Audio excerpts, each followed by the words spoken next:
What's up, everybody? Adam Mentality World here, and we're going to discuss UFC 196. And the move of the night is the rear naked choke. A very elementary, a very beginner jiu-jitsu move, but if you watch UFC, you realize a lot of people do it. Why? Because it's very effective. It's one of the first moves you learn in jiu-jitsu, and it's very effective. If you don't believe me, ask Nate Diaz and Miesha Tate. So in the first match, we have Holly Holm versus Miesha Tate. First round, could have been either one. Second round, Miesha took Holly down and she beat her up a good bit. So that one goes to Miesha. Third round, either way. Fourth round, I go Holly. Fifth round, Miesha kept coming at her and she finally took her down. She got her in rear naked choke position on top and she was holding her, and then Holly tried to flip her, and when she did, she just landed back on her back, and then Miesha held on, like she said, like a pit bull on a bone, and she did not let go, and Holly didn't tap out. She just went to sleep. So now we have a new women's bantamweight champion. So instead of Holly Holm versus Ronda Rousey in November, we're probably going to have Ronda Rousey versus Miesha Tate for a third time for the women's UFC bantamweight championship. This is the third time they fought, but not third time for the UFC bantamweight championship. So Ronda's probably going to win this one against Miesha Tate, and then we're going to have Holly Holm versus Ronda Rousey for the rematch that everybody wants to see. It just delayed it a little bit, 6 months or something, but I guarantee you Ronda was very happy to see Miesha Tate win. Even though she hates Miesha, she knows she could take Miesha out. And now, we have the main event. Conor McGregor versus Nate Diaz at 170 pounds. I was going for Conor. I've never liked Nate Diaz. I've liked Conor for a while now. But I was afraid that Conor might have bitten off more than he could chew. Not because he was fighting Nate, but because he was fighting Nate at 170 pounds. That's a lot of weight to put on. 25 pounds to put on to fight anybody. Like I said, that's why he always says people are stuck in the mud at 155. Well, that's 10 more pounds of muscle or whatever everybody else has.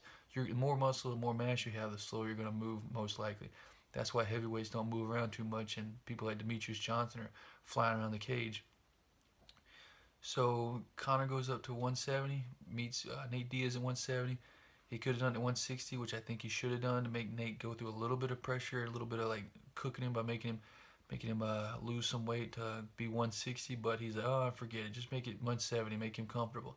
He made Nate Diaz too comfortable because Nate was in there like he's just a normal person. Conor had to gain 25 pounds in a few months. Like, that's a lot of mass to put on, and you're not going to move as fast, and that muscle is going to drain you and get rid of your gas tank, as they like to say. And that's exactly what happened to Conor. Conor did really good in the first round. He was busting up Nate's face, and then second round comes around and Conor was pretty much beat already. Like I said, his arms were down, he was kind of moving around, and then he tries to take Nate to the ground and wrestle him to the ground, which is a sign that Conor was tired. He was just trying to get him so he could rest for a little bit.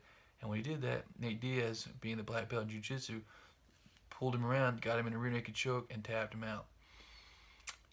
Yep, that's exactly what happened. I mean, it stinks for Conor. I mean, it takes away a little bit of the shine of Conor McGregor because he's not undefeated in the UFC. I mean, he's definitely not going to fight Robbie Lawler anytime soon for the 170 belt.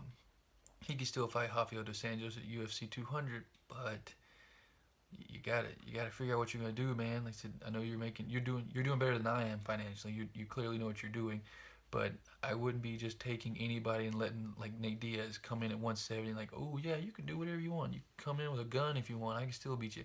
Nope. You gotta figure out like, nope. There's a reason why they have weight classes, and you jumping up 2 as opposed to one guy jumping up 1 is a big difference. And like I said, it made you a lot slower, made you get tired a lot quicker, and it made you lose. Still, my boy Conor, wishing you the best of luck against Rafael dos Anjos. Holly Holm, still a great ex-champ. She's a great fighter. She'll be back. Miesha, good job. Nate, my hat's off to you, man. You guys did a great job tonight. Peace.